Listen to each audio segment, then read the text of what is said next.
Olá, tudo bem com você? Esta semana o Voz está exibindo uma série de entrevistas especiais com cantores, compositores, músicos, artistas aqui da região sul do Brasil que fizeram e fazem história.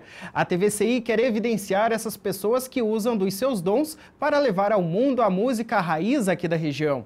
E hoje eu entrevisto aqui no estúdio o cantor, compositor, arranjador, produtor, escritor, palestrante e apresentador de TV, Plínio Oliveira. Quer conhecer um pouco mais sobre este multiprofissional? Então fique com a gente, porque o nosso bate-papo só está começando.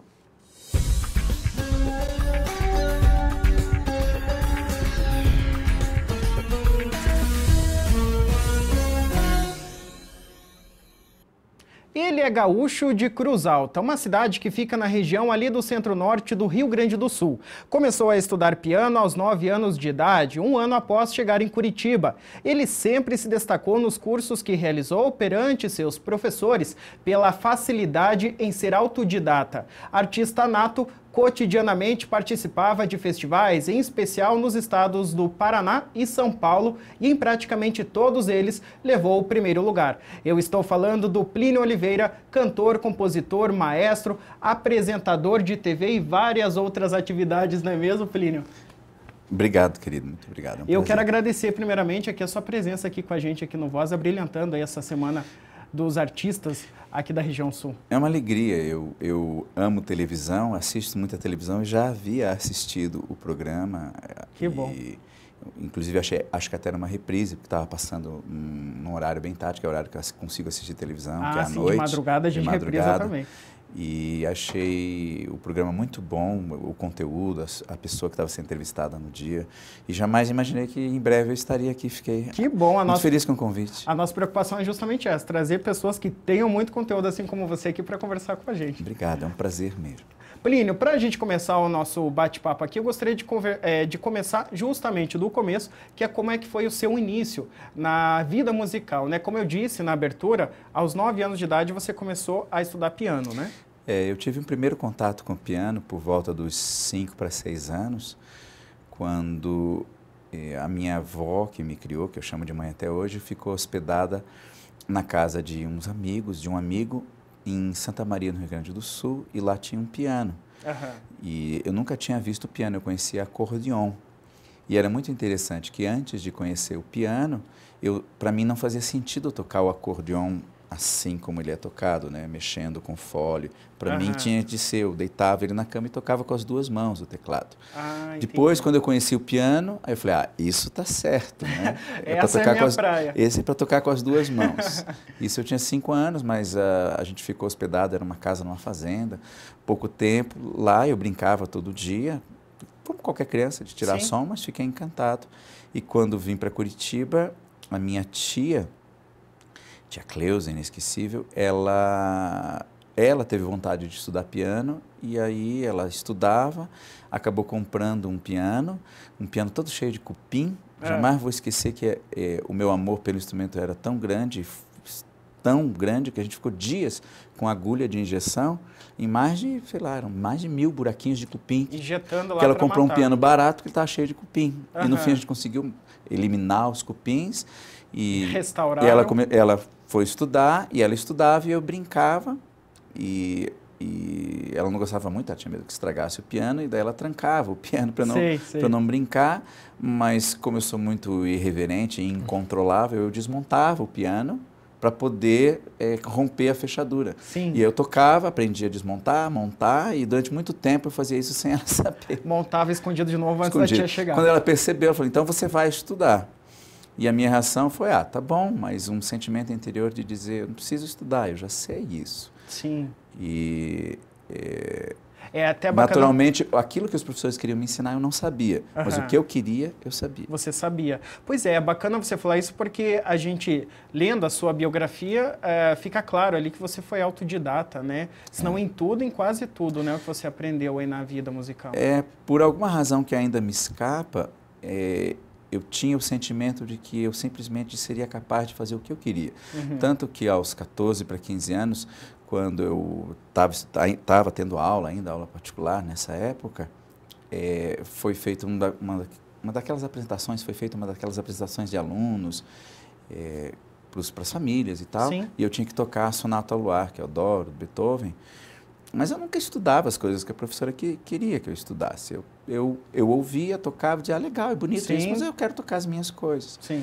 E aí, quando estava no programa que eu tinha que tocar a Sonata ao Luar, quando fui me apresentar, tinha um microfone que a professora usava para falar com o público, eu fui lá, puxei o microfone, né, faz aquele barulhão, pus em cima do piano, que era um pedestal pequeno, aí eu falei, olha, vocês já conhecem a Sonata ao Luar, eu quero mostrar para vocês uma coisa que vocês não conhecem. Aí cantei uma música minha e a professora ficou muito chateada, porque não era o que estava previsto, quebrei um protocolo, eu vivo quebrando os protocolos nos lugares, desde sempre.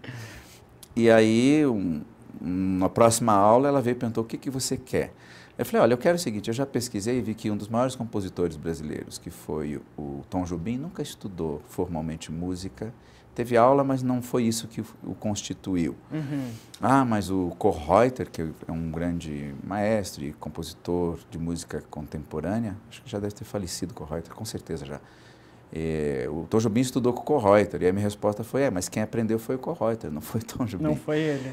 Eu falei, o Milton Nascimento, o Chico Buarque, o Ivan Lins, as pessoas que eu admiro, as pessoas cuja música toca a minha alma, são pessoas que, como eu, simplesmente sabem e vão aprendendo no fazer. Mas eu tive um estudo informal muito bom, porque aí eu cheguei a conhecer e dividir o palco com, por exemplo, o Ivan Lins, com Francis Haime, com César Camargo Mariano, e o Guilherme Arantes, e eu vi esse pessoal. E o que eu aprendi num dia de trabalho com César Camargo Mariano, não tem universidade que ensine. Então eu tenho, por exemplo, eu uso nos meus shows e nas gravações do programa de televisão, eu uso um roteiro, que é um roteiro todo decupado de tudo que deve acontecer simultaneamente. E que qualquer pessoa da equipe olha e ela sabe, naquele momento, o que ela tem de estar fazendo. E quem me ensinou, quem compartilhou isso comigo foi o César Camargo Mariano, e ele disse assim, isso aqui foi a Elis que inventou, ela estava lavando louça, e ela falou, a gente precisa melhorar a qualidade da nossa produção, estou tendo uma ideia aqui. Então ela criou um método que hoje em dia já é bastante conhecido, existem outros, né, mas o dela é muito legal e serve muito para quem é artista e está tendo que dirigir as coisas. Sim. E eu aprendi com ele, ou seja, eu tive uma aula com Elis Regina através dele, isso não tem preço.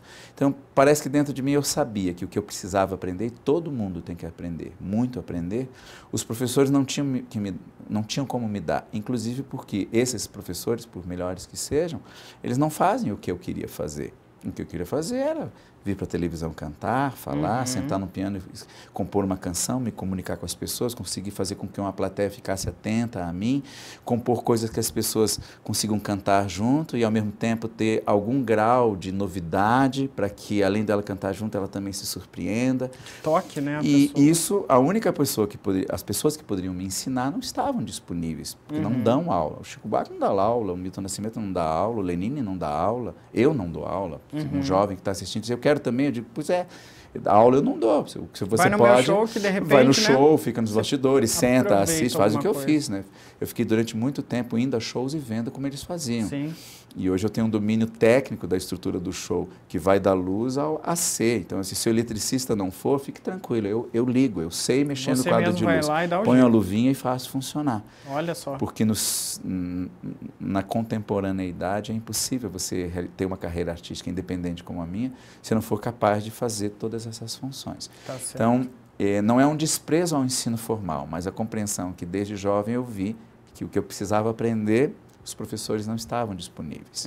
Mas acho fundamental que qualquer pessoa estude de verdade, pegue professor de música, contrate professor de piano, porque apesar de eu ter sido meio rebelde, eles me passaram uma estrutura básica de conhecimento que daí me permitiu entender a mente dos compositores e artistas que me interessavam. Então, apesar da minha reclamação de querer ser autodidata, aquilo foi fundamental, essa base. Eu recomendo a todo mundo, vai estudar música. Tá certo, Plínio. Você comentou agora há pouco sobre a apresentação lá que você quebrou o protocolo lá com a professora, né? Mas de festivais, você participou de muitos, né? Quando é que você começou? Foi assim, eu comecei em 1980 82 para 83, 83, com 15 para 16 anos. Na verdade, o primeiro concurso que eu participei foi no programa de televisão que tinha aqui no Paraná, um programa muito mambembe, muito tosco, chamado Programa Mário Vendramel. Eu falo tosco porque era uma produção, né, daquela que era possível naquela época. Eu tinha 15 anos e eles faziam competições de escolas no programa. E era legal, que a criançada ia. E pediram para eu ir para cantar. E quando eu cheguei lá, além da competição, entre as escolas, havia uma coisa de calouros. E alguém me viu ensaiando e falou assim, você não quer participar do negócio de calouro? Eu falei, eu quero. Então eu fui calouro do programa Mário Vendramel, em 1982. E hoje eu sei que aquele povo não entendia nada de música, então a opinião deles não tinha qualquer valor. Mas na época eu achei que tinha algum valor e eu fui muito elogiado. Então é um barato. Eu fui elogiado por pessoas que não entendiam. Hoje não serviria para nada, mas na época serviu para me estimular. E os festivais de música, na minha época, era MPB Shell 80, 81, 82, foi quando o Guilherme Arantes fez o Planeta Água. E depois, em 85, o Festival dos Festivais, tudo isso na televisão, que era, na época já era a TV Globo que fazia. Eu não peguei os festivais da Record, eu tinha acabado de nascer, nem da Excelsior, quando o Milton Nascimento apareceu, foi o ano que eu nasci, 67. Mas eu via esses festivais e havia uma moda dos festivais. Curitiba tinha, na década de 80, por ano havia 4, 5 festivais. É o Festival da PUC, o Festival da Federal. E eu, embora não fosse universitário, eu me inscrevia e ganhava. E ganhava, justamente, eu ia comentar sobre isso. Tem um aqui, por exemplo, o Universitário da Canção de Curitiba. Você tirou o 2º lugar e nem era universitário, né? Não era universitário. E era legal porque eles abriam, né? Você tem boa música, porque entravam profissionais. Então, foi quando eu conheci, por exemplo, o Paralamas do Sucesso. O Paralamas do Sucesso foi fazer o show nesse festival. Eu era competidor, com 16 anos, e o Paralamas do Sucesso estava lançando o Vital e Sua Moto, e Óculos. E eu, que sou um compositor lírico, a minha música é uma música lírica, o texto é lírico, e o texto musical, a melodia também, ela é entrecortada, né, por saltos melódicos, ela sobe, ela desce, ela vai, ela volta. E o rock e o pop, eles são caracterizados por repetições, né, por células mais próximas. E eu achei aquilo muito estranho, e o povo adorando óculos. Pela contramão, eu uso óculos. E eu, na minha mente, eu ouvia a nota. É a mesma nota. Assim,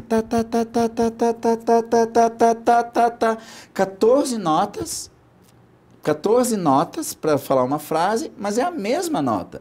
E no meu pensamento lírico, para dizer uma frase de 14 sílabas, eu precisava de 14 notas diferentes. Sim. Então eu pensei assim, que gente louca é essa, né? E eu pensava, gente limitada, porque se o cara só consegue dizer essa frase com 14 notas. E piorou um pouquinho, porque atualmente as pessoas falam sem nota nenhuma e chamam de música. Nota nenhuma. É o que a gente tem hoje do funk, faz muito, né? Mas eu entendi que eu tinha um lirismo e que o que as pessoas eram capazes de apreciar, de entender, era diferente desse lirismo.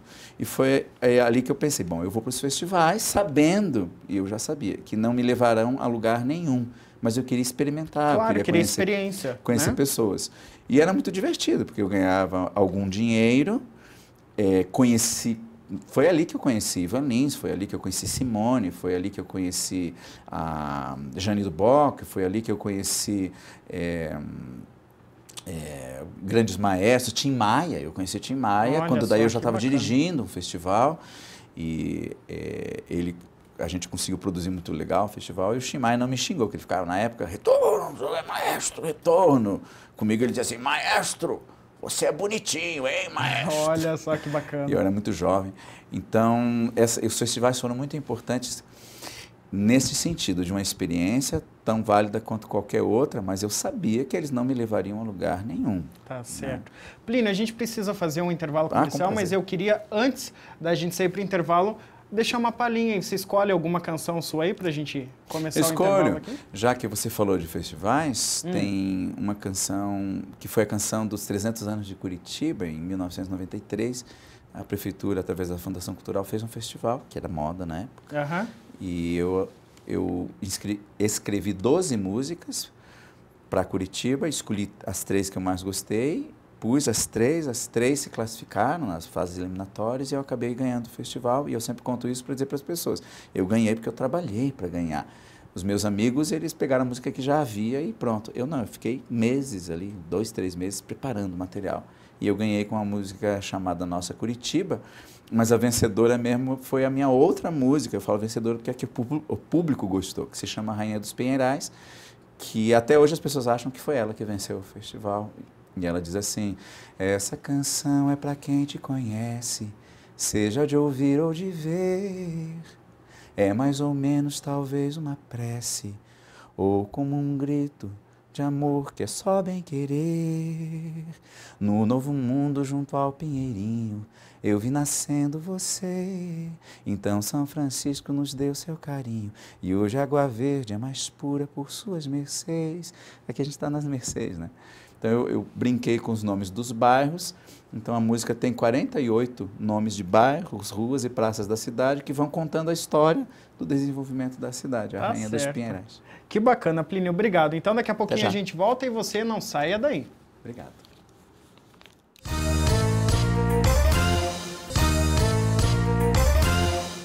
Muito bem, estamos de volta com o Voz, esse Voz aí que está nessa semana especial, mostrando artistas aqui da região do Paraná e também do sul do Brasil. Hoje, conversando sobre música, eu tenho o prazer de receber aqui no programa o Plínio Oliveira, que é cantor, compositor, apresentador de TV. É muita atividade, né, Plínio? Que eu não consigo nem elencar aqui agora, mas é arranjador de música também, produtor de shows. Muito obrigado pela tua presença aqui com a gente. É um prazer, repito. Eu adoro televisão. Eu conheço essa estrutura aqui de quando ela ainda estava no germe, ainda estava no planejamento, né? Com esse prédio. E adorei voltar aqui e agora poder participar de um programa. Eu amo televisão. Que bom, Plínio, que bom. Obrigado mais uma vez pela sua presença. Bom, eu queria falar com você agora com relação à sua atuação como pianista em piano bar, né? Foi um ano aí que você trabalhou aí adquirindo uma experiência também nessa área, né? Eu tive uma filha quando eu estava com 17 para 18 anos e, naturalmente, além do profundo amor, eu queria, né, dar as coisas, ajudar a sustentar. A gerir financeiramente ali, né? E eu já trabalhava desde os 15 anos, mas era trabalho informal. Eu ganhei muito dinheiro nos tais festivais, então eu tinha dinheiro, muito legal. Mas porque eu queria ter uma regularidade, e aí eu vi um anúncio de um restaurante São José dos Pinhais, aqui no Paraná, precisando de um pianista. Aí eu fui lá para conversar com o dono do restaurante, que ficou meu amigo, embora a gente não tenha se falado depois, mas é um amigo até hoje, o Egon. Se eventualmente ele assistir, jamais vou esquecer do Egon. Aquele amigo que a gente não vê no dia a dia, mas sabe que está lá, né? E eu não esqueço do nome, nem do rosto dele, nem de nada. E eu lembro que eu cheguei para conversar com ele, conversei, que ele estava entrevistando as pessoas, aí ele pediu para eu tocar, eu toquei um pouquinho, e ele olhou para mim e falou assim, são 6h30, você começa às 7h. Eu falei, não, mas eu não vim para trabalhar, eu vim para conversar. Não, mas precisa começar e tal. Eu falei, tá bom, comecei. E eu já cantava, mas eu não cantava tão bem, então ele era um barato. Ele veio dizer assim, não, você pode cantar, mas canta menos. Porque cantar ao vivo é algo que só o tempo traz, o domínio do microfone, dos recursos técnicos. Sim, mas eu cantava, porque nos festivais era diferente, né? Eu estava defendendo, como se dizia na época, uma ideia musical. Ali não, eu cantava de tudo e eu adorava, o público até gostava no restaurante. Mas eu estava lá para ganhar o meu dinheirinho e eu pensei, aquilo que eu faria brincando, né? E eu fiquei um ano lá com o Egon, acho que eu fiquei uns 7, 8 meses, aí eu recebi o convite de um piano bar aqui de Curitiba, que era muito famoso na época, que era o piano bar da Schaffer, que ia me pagar 3 vezes mais por dia de trabalho. E aí eu aceitei, vim para Curitiba, que era mais perto, mas simultaneamente eu ganhei um festival, que foi o Festival da Universidade Católica, o Festival da PUC. Sim. E o prêmio era gravar a música. E no estúdio em que eu fui fazer a gravação da música, eu cheguei com as partituras e tal, eu fiz tudo nos teclados. Aí quando eu terminei a gravação, o dono do estúdio me chamou e falou assim, a gente está precisando de um arranjador, você não quer? E aí, o que eu ganhava por arranjo era o que eu ganhava por semana no piano bar. Eu falei, tá bom, vamos. Opa, vamos lá, na época, né? era uma época que você pagava bem. Não era por arranjo, era por disco, na verdade. Por disco. Né? E aí eu migrei do piano bar para os estúdios, comecei a fazer jingle e fui até 1994 trabalhando nos estúdios, participando dos festivais. E sempre em paralelo, né? Mas sonhando com um dia em que eu fosse para o palco e fosse para frente das câmeras. Esse dia aconteceu quando, no teatro do HSBC, o José Miguel Wisnik veio fazer um show e eu fui contratado para produzir a chamada, gravar com um locutor, por uma trilha sonora, chamada para o rádio e o áudio da televisão. E quando eu gravei aquela chamada, eu tinha acabado de ouvir uma história linda, que é a história do homem com o violino, que é um velhinho de 75 anos, que foi convidado para ir tocar violino na festa de uma dama da alta sociedade, que também tinha 75 anos, e era o aniversário dela. E quando ele tocou, as pessoas silenciaram, porque ele tinha um domínio absoluto do instrumento. O instrumento era a extensão da alma dele. Uhum. E a mulher, depois de ele tocar, a senhora vem até ele, emocionada, e diz assim, eu daria minha vida para tocar como o senhor toca. Olha só. E ele respondeu, mas não estaria fazendo nada demais, porque eu dei a minha vida para tocar como eu toco. E naquela hora que eu te ouvi a história, eu pensei, eu estou dando a minha vida para quê? Quando eu tiver 75 anos, onde é que a minha alma vai estar? Fazendo jingle para publicidade, que eu acho uma bobagem? E aí, quando fiz a chamada, na mesma semana a chamada para o José Miguel Wisnik, eu pensei, eu estou do lado errado do balcão. Eu estou promovendo um show de um artista quando eu queria ser o artista no palco. Claro. E aí, sem ninguém entender, eu que era um dos mais bem pagos produtores de trilha sonora da cidade na época, sem ninguém entender, eu cheguei para o meu parceiro no estúdio e disse, a partir de amanhã eu não estou mais aqui. Eu vou ser o artista que sonho ser. Isso foi em 94, em 95 eu gravei o primeiro disco, agora, 20 anos depois, eu tenho 43 discos e sou o artista que sonhava ser. Na verdade, eu estou no caminho do artista que eu sonho ser. Eu chegarei aos 75 anos, alguém vai dizer assim, eu daria a minha vida para fazer o que você faz. Eu vou responder, não estaria fazendo nada demais, porque eu dei a minha vida para fazer o que eu faço. Bacana, que legal, né? Realmente, é muito material que você tem. A gente vai chegar daqui a pouco no outro ponto, que é quando você começou, de fato, também na televisão, que era um sonho que você tinha e tem ainda, né, de continuar trabalhando no meio. Mas antes disso, você falou sobre o HSBC, que surgiu ali na tua vida lá atrás. Como é que foi fazer esse trabalho ali? Foi pro Natal, né? Isso. Do Palácio Avenida, que é um show que é conhecido aí mundialmente. Na época ainda era Bamirindos, né? E aquilo era maravilhoso, foi uma ideia linda do Juarez, que é um vitrinista. Ele foi para a Europa, viu crianças cantando na janela e trouxe a ideia para cá. O Bamirindos adorou. Havia, na época, no Bamirindos, pessoas muito sensíveis. A Maria Cristina Andrade Vieira, que ficou minha amiga. E o Zuzo Homem de Mello foi contratado, que é um grande crítico e produtor musical brasileiro, ele foi contratado para fazer a supervisão artística e musical do espetáculo. Tá. E ele me ligou e falou, eu vou te contratar para produzir os arranjos, para a gente deixar o espetáculo um pouco mais envolvente e tal. E aí eu fui contratado para produzir os arranjos daquilo, e foi no ano em que o espetáculo... A cada ano ele foi crescendo, né? Mas tomou mais corpo. E foi muito importante porque aquilo me abriu algumas possibilidades profissionais, porque eu tenho um interesse pela educação muito grande. E a partir dali eu passei a sonhar em fazer trabalho com crianças também, que eu faço até hoje. Eu criei o meu próprio espetáculo. Então tem o Natal no Palácio Avenida, que eu fiz durante 3 anos os arranjos musicais para eles. Mas eu criei o meu próprio espetáculo, que é o Show da Paz, que é com crianças também e que é itinerante. Eu já fiz em Boa Vista, fiz em 12 cidades do Paraná, 8 cidades no Paraná, mais umas 7, 8 cidades no interior de São Paulo. E cada ano eu faço num lugar, sou eu cantando com crianças. E isso nasceu de eu ter visto esse projeto e entendido o sonho do Villa-Lobos. Uma criança que aprende a cantar será um adulto mais feliz, mais profundo, mais capaz de transformar o mundo. Tudo nasceu ali, né, nessa experiência na época Bamirindos, e que continua com a HSBC hoje, mas eu segui o meu caminho. Eu entendi que, como diz a música do Nelsinho Motta e o Lulu Santos, a vida é como uma onda no mar. Às vezes você surfa nela, às vezes você se afoga, mas se você ficar parado, certamente mesmo se você estiver se afogando e parar, você vai afundar. Sim. Então eu aceitei os ciclos da vida. Foi um ciclo lindo que me ajudou a ir para outros ciclos, mas o que é permanente nisso tudo é o meu desejo de fazer da música uma ferramenta de acesso às pessoas, que permita às pessoas acessarem o que há de profundo e bom na vida. E o que é bacana você falar disso é que no teu trabalho, isso você me contou agora antes da gente começar a gravar, é que você tem até uma história para isso, que você pretende atingir uma pessoa de cada vez, né? Por mais que tenham milhões ali no teu público, durante muito se você tempo, alcançar uma... o meu sonho, ele continua sendo, mas hoje eu sei como chegar até ele, né? O meu sonho era um estádio de futebol, 30 mil pessoas vestidas de branco, um piano no meio do gramado, as pessoas sentadinhas, quietinhas, famílias, crianças.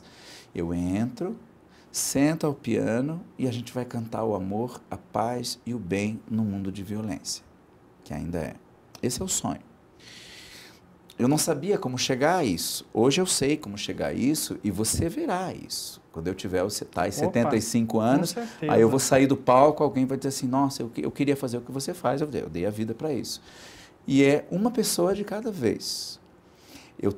Se eu quero pôr 30 mil pessoas no estádio para me ouvir, eu vou ter que conversar com uma de cada vez. Então eu tenho que chegar a 30 mil pessoas, uma de cada vez. A estimativa é que eu já consegui chegar próximo, quando eu falo perto, não é a pessoa que me ouviu, é a pessoa com quem eu conversei. Nós estamos bem perto de 15, 20 mil pessoas que eu conversei, que tem o meu autógrafo, que tem o meu abraço, que tem o meu beijo, que entenderam o que eu estou fazendo. Então, vai ser fatal. Quando eu tiver 70 anos, eu vou fazer uma convocação nacional. Eu digo, lembra que um dia eu te falei, lembra, Rafael, que eu te falei? Estou te convocando, vamos para o estádio do Morumbi. Eu teria o maior prazer disso. Veste o branco e todas essas músicas que ao longo de tantos anos eu cantei, a gente vai cantar junto agora. Uma pessoa de cada vez, porque o tipo de trabalho que eu faço requer, lá em Rio Preto, agora onde eu gravei o meu programa de televisão, uma pessoa definiu muito bem, ele disse assim... a única maneira das pessoas entenderem o que você faz é sentando para te ouvir cantar e falar ao piano, que é diferente de falar assim. Tem uma energia ali, é como se fosse uma ponte para o infinito. Se abre algo mágico. E não sou eu, é a música que está ali disponível para todo mundo, mas eu tenho esse acesso. Então, é fatal a pessoa que senta do lado não de mim, que senta ao lado de um artista e presta 100% de atenção nele, desabrocha nela uma flor de emoção irresistível e ela vai querer aquilo de novo. Então eu preciso fazer isso com uma pessoa de cada vez. Tá certo. Plínio, a gente precisa ir para o intervalo de novo. Vou te pedir só mais uma palhinha. O que você escolhe para a gente agora? Eu vou cantar uma canção, eu sou aquele padeiro que gosta de entregar o pão quentinho, sabe? Todo show eu apresento uma música nova. E eu fiz, semana passada, uma série de shows e culminou com a gravação do meu projeto de televisão lá no interior de São Paulo. E fiz uma canção, chama-se Amor em Paz.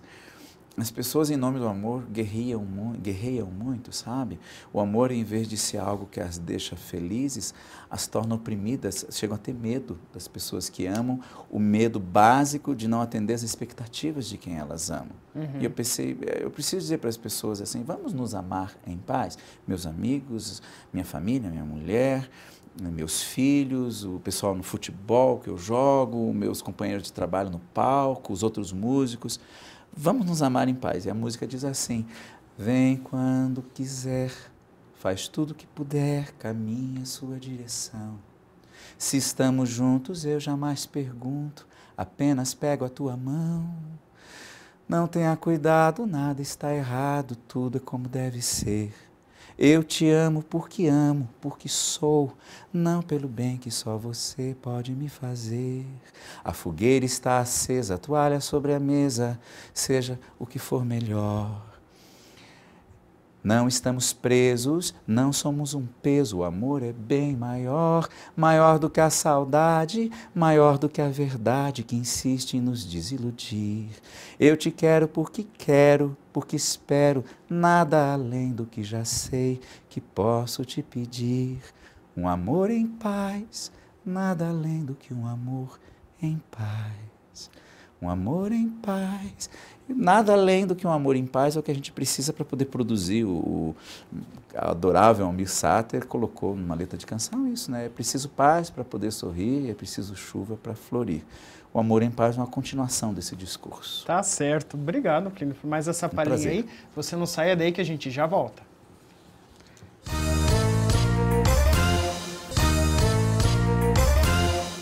Olá, estamos de volta com Voz, esse Voz, e nessa semana especial falando da música aqui da região sul do Brasil, em especial do Paraná. Hoje eu tenho o prazer de receber aqui no Voz o Plínio Oliveira, cantor, compositor, músico, ele é apresentador de TV também, e já sobre este assunto, sobre a televisão, a gente vai conversar daqui a pouquinho. Plínio, mais uma vez, muito obrigado pela tua presença aqui. Eu que agradeço pelo convite, contem sempre comigo. Plínio, no bloco anterior você falou que em cada show você gosta de chegar com uma música nova, né? O padeiro chegando com o pãozinho quente ali, como você mesmo falou. O momento da composição das suas músicas, né? Como é que você faz? Existe algum lugar específico que você gosta de ir lá, ficar um pouquinho só com você para poder escrever a tua letra, ou não? Ela vem mesmo, flui naturalmente? Eu hoje separo em dois métodos de trabalho. Eu digo assim, a música que me quer e a música que eu quero. A música que me quer me procura e eu sonho com ela. Literalmente o sonho. Então tem uma que se chama Tô Voltando para Casa, é o nome da música, da canção. Eu adormeci, sonhei que tinha morrido. E no sonho uma pessoa me levava pela mão e disse, agora você dedicou a sua vida à música, você vai ser recebido aqui, não sei que lugar era, mas era um teatro, não sei onde ficava esse teatro, você vai ser recebido com música. Com música. E aí era um teatro de arena e eu estava no palco e a plateia era uma plateia de coro, era um coral, um grande coral. E eles começaram a cantar. E quem me conhece sabe que eu tenho uma certa implicância com coral, porque é uma experiência social muito legal, mas nem sempre é uma experiência musical muito boa. E no meu sonho eles cantavam muito desafinados. E aí eu olhei para a pessoa e falei assim, mas essa homenagem que vocês me prepararam? Eu falei, que sacanagem. Eu falei, depois de morto, eu chego aqui, o povo cantando desafinado. E a pessoa brigou comigo, falou assim, não seja ingrato, eles te amam. Aí eu pensei que, numa frase que me bate muito, que é valorize quem te ama. Aí eu pensei, não. Então, eu vou ouvir com outros ouvidos. Sim. Porque quando você ouve com o ouvido do amor, você percebe uma beleza que os outros não estão vendo. E aí eu parei para ouvir. É um sonho isso. Eu parei para ouvir e achei a música muito interessante. E ela dizia assim, acabou a tristeza, eu estou voltando para casa, eu estou levando nos olhos o meu amor por você. Carinho, não há caminho sem volta, eu estou querendo teu colo, tô precisando te ver. E aí eu olhei para a pessoa que está comigo no sonho e falei assim, mas é bonita essa música. Quem que fez? De quem é? Aí no sonho, essa pessoa que eu não sei quem era, sorriu e disse, é sua. Aí eu acordei, fui pro piano, escrevi, toquei aquilo que eu tinha acabado de ouvir. Isso acontece muito, ou seja, a música me escolheu. Aí tem a música que eu escolho, aquela como O Amor em Paz, que eu cantei aqui um pedacinho no outro bloco. Eu começo a pensar em algo que acho importante de dizer para o meu público, nos meus shows e para as pessoas, quaisquer pessoas que me ouçam em algum lugar. Fico pensando em algo que possa ser útil, possa ajudá-las a sofrer menos e a viver melhor. Então, essa música é uma música que eu procuro, eu fico pedindo por ela. Eu quero falar do amor em paz, cadê você? Como se estivesse procurando um pássaro no céu e dizer, vem, pousa em mim. E aí eu sento ao teclado e abro a alma e a música vem, pousa em mim. Tá? Ali você já vai tentando a melodia junto. Eu já sei, por conta da experiência, eu tenho mais de 800 canções escritas. Sim. Por conta da experiência, eu já sei o tipo de harmonia que é mais apropriado, porque eu vou dizer. Ali. Eu interfiro, mas é como um pássaro mesmo que vem e pousa em mim. Então, ou eu chamo, ou ele me chama, mas esse encontro sempre se dá. E há um outro que é mais raro, que é quando eu estou muito emocionado com alguma coisa, e aí é quase como um depoimento. A música é autobiográfica e ela não tem a pretensão nem de iluminar, é algo meu, mas são músicas normalmente muito bonitas e que são as que o povo costuma gostar mais. As minhas músicas que o meu público mais aprecia são as autobiográficas, mas eles não sabem. Tem até uma das minhas canções chama Veias Abertas, que diz: poetas revelam segredos e ninguém percebe. A pessoa não percebe que o que eu estou dizendo era algo que eu estava sentindo. Deixei de sentir, mas ficou ali documentado, me ajudou a seguir adiante. Então, esses 3 modos de trabalhar. Ou eu sonho, ou me chega, ou eu busco, ou simplesmente floresce de uma dor ou até de uma grande alegria ou saudade. Que legal. Plínio, você nos seus shows, você faz muitos shows e vi algumas coisas na internet, vídeos publicados, que você neles trabalha muito com a filosofia, né? Meio que um palestrante ali no meio. Uma vez eu assisti o Lulu Santos dar uma entrevista e eu achei muito engraçado que o entrevistador falou assim: qual é a sua opinião sobre tal coisa? E o Lulu, naquele jeitão dele, né, que é curioso o jeito dele, é um artista maravilhoso, ele disse assim: artista não tem que ter opinião, artista tem que fazer a arte, o trabalho dele, então não tem opinião para dar não, se você quiser eu canto. Uhum. E eu pensava exatamente o oposto, eu achava que artista tinha que ter opinião num mundo em que as pessoas precisam de balizamentos. Eu assisti um documentário recentemente que dizia sobre os campos de concentração na Alemanha. E o documentário começa perguntando assim: como é que 33 milhões de alemães, que era o povo que votou no partido nazista na época, como é que esses 33 milhões de alemães permitiram que essa turma doida chegasse ao poder e causasse essas mortes cruéis e frias, né? E o próprio documentário depois responde, ele diz assim: sempre haverá no mundo pessoas que gostam que lhe digam o que façam, pessoas que gostem que pensem por elas, desde que em troca lhes dê algo que pareça glorificador. Então eu tenho a ideia de que as pessoas precisam aprender a pensar por conta própria. E eu faço dos meus shows um modo de instigá-las. Eu digo coisas que mexeram comigo e que, por eu ser humano como elas são, mexerão com elas. Então, uma frase que eu repito muito, do Einstein: há 2 coisas infinitas, o universo e a estupidez humana, mas do universo eu não tenho certeza. Isso provoca a pessoa a se mexer na direção de pensar por conta própria. Pensar, né? Pelo menos. Outra que eu adoro é do Dalai Lama: os homens são estranhos, ganham dinheiro, mas perdem a saúde, aí depois gastam o dinheiro tentando recuperar a saúde. Sim. Vivem aflitos com o que fizeram, ansiosos pelo que vão fazer e não são felizes no que estão fazendo. Agora, né? Vivem como se nunca fossem morrer, o que é pior, morrem como se nunca tivessem vivido. E o próprio conceito de que não seria melhor você pensar por conta própria, usar a roupa que você acha que é legal, não o que os outros acham. E eu vejo meus filhos e consegui esse feito com eles, especialmente meu filho Francisco. Ele é um barato que não está nem aí. Na gravação que eu fiz recentemente do programa de TV, ele é o diretor de fotografia e tem outras funções acumuladas. Ele estava de chinelo de dedo e bermuda.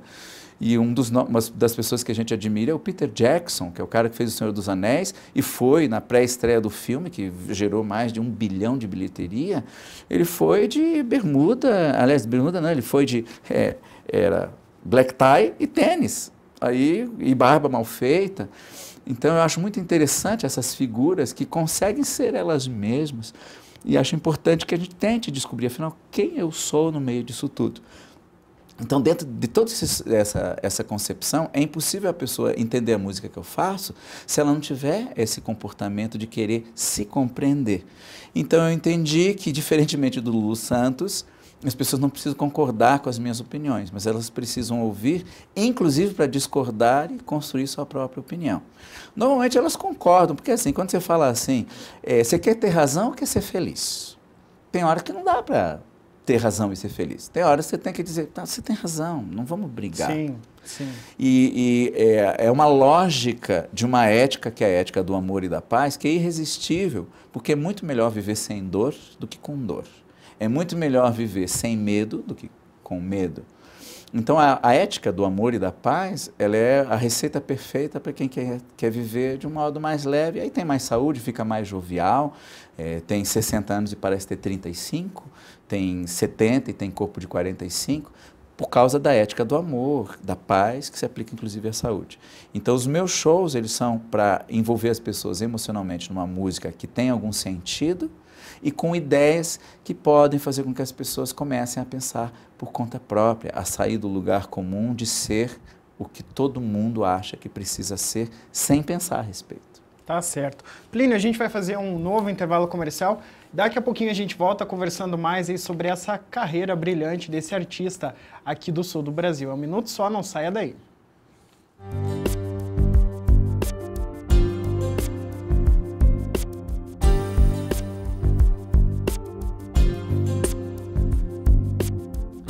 Agora invento um novo jeito de falar, mas vem de dentro a mesma voz, o mesmo ar. Ainda guardo estrelas no meu coração, ainda faço versos de paixão.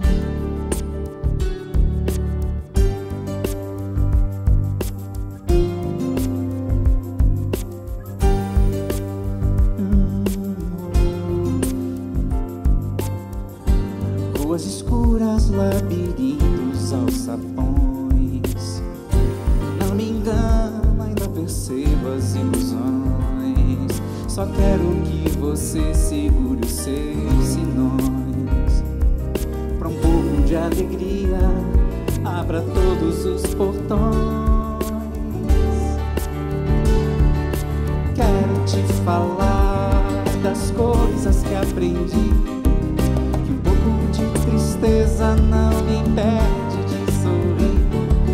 O mundo gira, a vida segue, vamos celebrar. Um pouco de tristeza não me impede de cantar. Quero te falar das coisas que aprendi. Um pouco de tristeza não me impede de sorrir.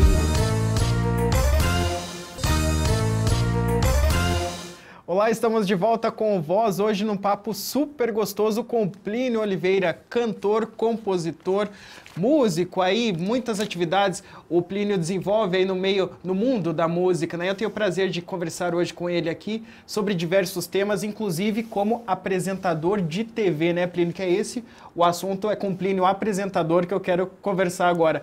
Você começou num canal de televisão aqui de Curitiba, né, Plínio, a CNT, lá com o programa Tons do Brasil, é isso? Isso, foi o Tons do Brasil que teve mais visibilidade, mas de fato, no dia 12 de julho de 1997, eu gravei o meu primeiro programa de TV, que chamava-se Chega de Saudade. Eu ao piano, cantando música brasileira. Levei a ideia, mostrei o vídeo para Mônica Martinez, da CNT, na época, e ela disse, conversa com o pessoal daqui, era o Chiquinho, e aí eu mostrei... Chiquinho, que é o nosso diretor aqui, só para a gente fazer um... E a sensibilidade, a inteligência, a doçura do Chiquinho disse, não, vamos dar um jeito de fazer isso, e aí eu fiz produção independente, a CNT exibia, e foram 7 anos, 141 programas. Né, aí de 141 programas de televisão, se você tirar a média de, no mínimo, 5 músicas por programa, são mais de 500 músicas que foram gravadas. Caramba, cada programa tinha pelo menos um convidado, com mais de 140 convidados, alguns deles... 23 deles, grandes nomes da música brasileira. E onde você gravava esse programa? Essa é a parte legal. Gravou em todos os cantos possíveis. Eu gravei no estúdio da CNT em São Paulo, eu gravei no Teatro Guaíra, no Ópera de Arame, no Canal da Música, eu gravei no Memorial de Curitiba, eu gravei num restaurante de um amigo, eu gravei no Teatro da Ordem Rosa Cruz, eu gravei no Teatro da Federação Espírita, eu gravei no Teatro do Novo Batel, eu gravei na rua, pôs um teclado na rua e eu gravei. Uma produção bem eclética, então, é porque Curitiba não tem ainda uma tradição, há de conquistar essa tradição de produção, está conquistando devagarinho, eu espero, de produção audiovisual. Então, quando você diz assim, eu preciso fazer um programa de televisão e ele é hebdomadário, essa palavra é legal, né? O Charlie Hebdo, o pessoal fica, o que é Charlie Hebdo? É semanal, né? Que é o jornalzinho lá que causou essa polêmica. Tivemos a tragédia, infelizmente, né? Então, o meu programa era hebdomadário toda semana e eu precisava ter um lugar regular para gravar. Sim. Mas não, o pessoal dizia, não, eu te cedo uma vez. Eu falei, mas eu vou fazer um programa que é semanal gravando uma vez. Não posso, então eu tinha que ir, gravei no Colégio Estadual do Paraná. Olha, e lá tem um teatro super bacana. É bacana, né? E o Salão Nobre, que é lindo, e tinha que ser lugar com piano. E eu pegava uma câmera emprestada de um amigo, uma câmera de outro, e eu fazia, era na raça. Mas foram 7 anos, passava no Rio, porque a CNT tem um sinal no Rio. No Rio também. E isso foi muito legal, porque eu ia ao Rio de Janeiro, as pessoas me reconheciam na rua. Olha, aqui em Curitiba, fingem que não me conhecem. Mas lá eu no falei Rio... Curitiba aqui, mas a cabeça de rede da emissora era aqui, mas transmitia para o Brasil todo, e né? no Rio eu tomava táxi, o taxista, você não é aquele homem que toca piano? Olha que bacana. E eu achava que ele estava me confundindo com o Ivan Lins. Eu falei, não é Ivan Lins, né? Não, Ivan Lins é bom, você não é tanto. Eu disse, sou eu mesmo. Então era assim, foi um período maravilhoso. Eu quase fui à falência, né? Porque a gente era um programa independente. Custo, a gente sabe como é que é. A gente foi despejado de casa, porque não conseguia pagar o aluguel, mas o programa estava no ar. O programa continuou. A paixão estava lá, né? Então, a paixão por televisão tem a ver com o fato de saber que ela entra na casa das pessoas. E eu achava que a televisão tinha que entrar com um pouco mais de delicadeza na alma e na vida das pessoas. E ela passa por cima disso e não respeita a necessidade de desenvolvimento que o brasileiro tem. Porque é caro fazer televisão, então o modo que se achou de fazer televisão é vamos vender coisa para o público. Então eu compro o olhar da pessoa com o entretenimento que lhe chame a atenção e pago a minha conta revendendo o tempo de atenção que ela vai me dar. E esse sistema está se mostrando nefasto, na verdade. Porque, embora se consiga fazer uma ou outra coisa boa,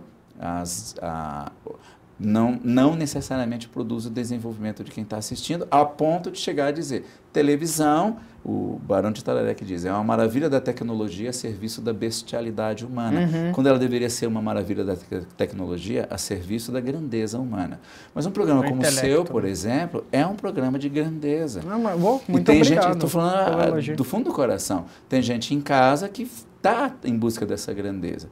Então, no regime de liberdade que a gente gosta e precisa viver, então, ótimo que existam as redes comerciais e que o sujeito faça o que faça para ter o seu iate no fim do ano, mas que pessoas como eu, que não querem um iate, que querem só menos desinformação, menos deselegância emocional, menos ignorância, mais profundidade, ou como diz o meu amigo, mais profundeza no jeito de viver, também precisam de espaço, e a gente vai encontrando esse espaço. O Tons do Brasil foi esse espaço.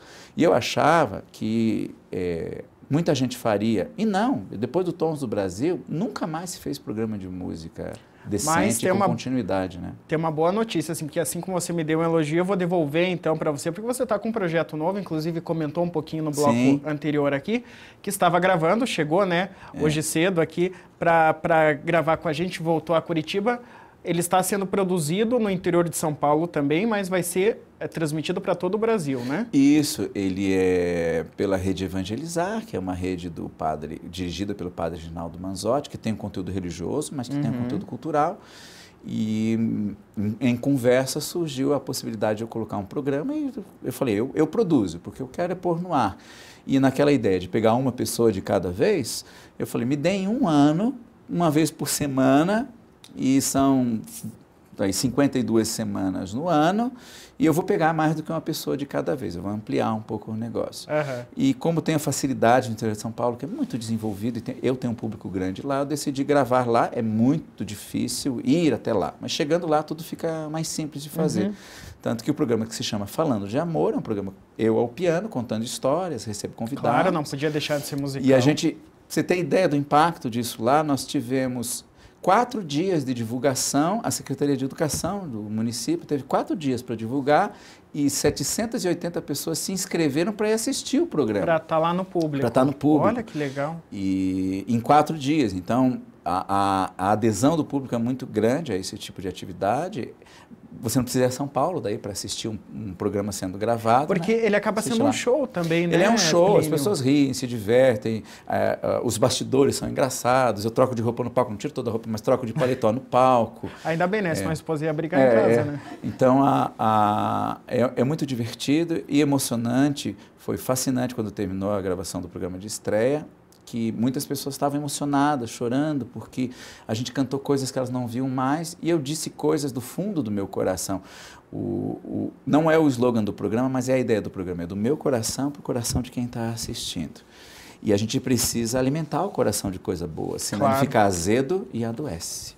Plínio, agora você vai pela Rede Evangelizar, mas também vai tem um projeto aí também de expandir mais ainda o programa, eu recebi né? um convite da TV Bandeirantes do interior do estado de São Paulo, eles me ofereceram um horário negociado, que a gente vai em busca dos patrocinadores, mas foi muito interessante porque eles me procuraram quando viram alguns materiais, sabendo que eu estava na cidade, dizendo, não, a gente precisa de conteúdo e precisa de gente que ocupe o horário com qualidade. Achei bem legal que ele falou assim, na verdade a gente faz uma alocação de horário, como as televisões regionais fazem, mas é como quem aluga uma garagem, mas eu prefiro ter um Porsche na minha garagem do que um Fusca. Então, é isso que eu gostei, a ideia de que eles entendem que o tipo de coisa que eu estou fazendo é valioso, é importante, mas do ponto de vista cultural, não do ponto de vista do dinheiro e da riqueza, mas de uma riqueza num nível muito mais profundo e verdadeiro, que é a mãe da verdadeira riqueza humana, que é a riqueza intelectual, a riqueza do coração, das ideias. Então, depende da gente vender patrocínio, mas na primeira reunião que teve, a agência de publicidade que está cuidando disso, disse, não, mas isso é muito fácil, né? Então, a gente vai caminhar com esse projeto por lá e eu tenho vontade de fazer aqui na televisão. Eu falei para você, né? Põe um piano aqui nesse estúdio, a gente canta para quem está em casa, o cara escolhe música. Tem muitas maneiras de trazer a música para a televisão. E como o meu foco não é ganhar dinheiro, porque eu ganho de outras maneiras, eu entendo isso como um compromisso de quem acha que a gente precisa fazer a televisão chegar na casa das pessoas com mais delicadeza, respeitando um pouco mais a necessidade de desenvolvimento que o brasileiro em especial tem. Senão, nós vamos nos tornar um país rico e burro, e isso vai ser trágico. Tá certo. Plínio, nosso tempo infelizmente acabou, mas eu quero deixar aqui já de antemão convite para que você volte, para a gente poder falar das suas outras obras como escritor, inclusive falar dos seus livros. Muito obrigado pela tua presença, Rafael, aqui com a gente. É uma alegria. Tá ok? Obrigado. Obrigado mesmo de coração. Obrigado. E para a gente deixar de presente nesse programa aqui tão especial, eu quero chamar agora para a gente, enquanto encerra o programa aqui, para que todos nós possamos assistir o clipe Amores Raros, que é do DVD Amores Raros, né, Plínio? Isso mesmo. Então tá certo. Muito obrigado pela sua audiência. Até o próximo Voz e fique aí então com Amores Raros.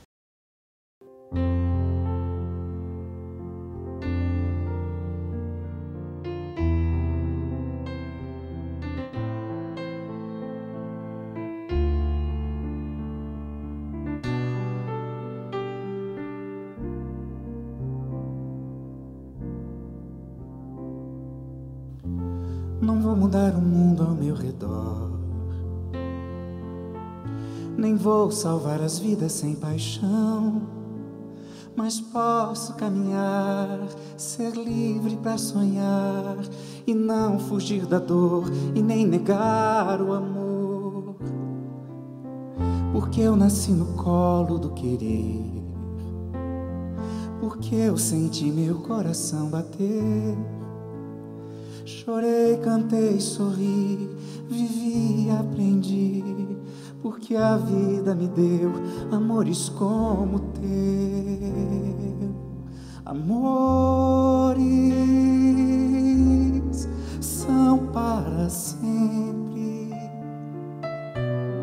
suas sementes viram flores que nunca secam. Eternamente, dias claros, amores raros, são como estrelas clareando a noite.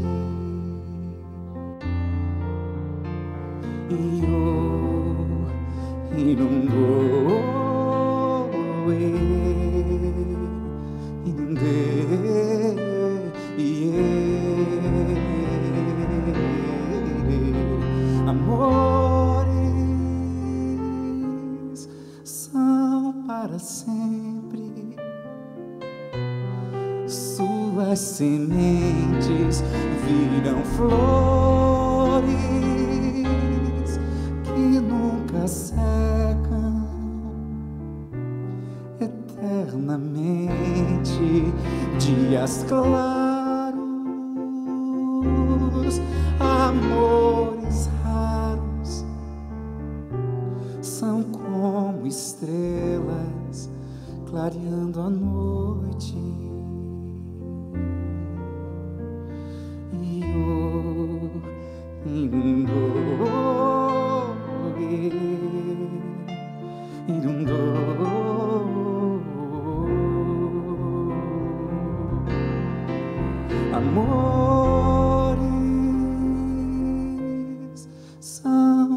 para sempre. Suas sementes viram flores que nunca secam, eternamente dias claros, amores